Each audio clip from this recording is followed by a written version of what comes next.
Hello everyone, in this video I will show you my buggy project that I started building in 2023, but didn't complete. This is the third buggy that I have designed and built. I have a desire and understanding of how to make the product cooler and better, but my capabilities do not match my ideas.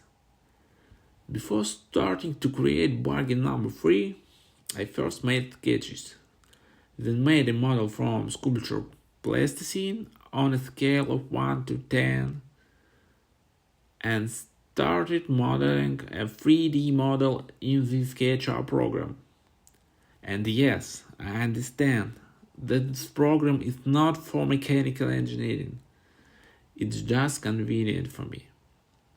It has a steel frame with fiberglass panels, 33-inch wheels, a 4-cylinder engine with 100 horsepower, a 5-speed gearbox, and rear-wheel drive. This is the first buggy, this is the second buggy, and this is the third buggy, the latest one at the moment. And this is not a buggy, just my sport car's design. Well, that's all. See you later.